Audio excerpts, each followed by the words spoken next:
What Janhvi Kapoor remuneration మరీ అంత ఎక్కువ. శ్రీదేవి కూతురుగా బాలీవుడ్ భామగా జాన్వీ కపూర్ తెలుగు వాళ్ళకి కూడా పరిచయం అయింది. తెలుగులో ఇంకా ఒక్క సినిమా కూడా చేయకుండానే తన సోషల్ మీడియాలో హాట్ ఫోటోలతో తెలుగు సినిమాల గురించి మాట్లాడుతూ ఫాలోవర్స్ ఫ్యాన్ ఫాలోయింగ్ పెంచుకుంది.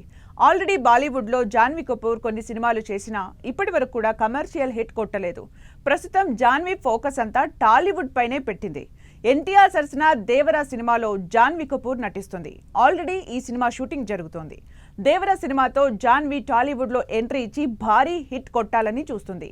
ఈ సినిమా రిలీజ్ అవ్వకముందే రామ్ చరణ్ RC16 సినిమాలో కూడా జాన్వీ నటిస్తుందని అధికారికంగా ప్రకటించారు.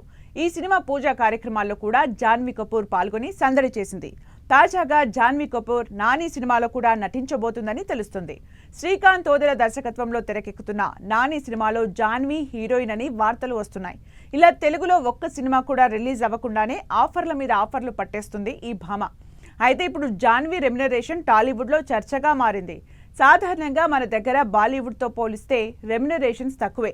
ఇక్కడ హీరోయిన్స్కి 2 కోట్ల కంటే ఎక్కువ ఇవ్వరు, అది కూడా స్టార్ హీరోయిన్ అయితే తప్ప. కానీ బాలీవుడ్లో హీరోయిన్స్కి 2 కోట్ల నుంచి మొదలుపెట్టి 10 కోట్ల వరకు కూడా ఇస్తారు.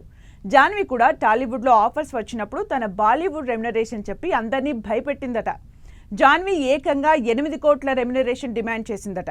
అయితే ఇటీవల RC16 సినిమాకు 8 కోట్లు చెప్తే బేరసారాలన్నీ అయిన తర్వాత 3.5 కోట్లకు ఫైనల్ అయిందని టాక్.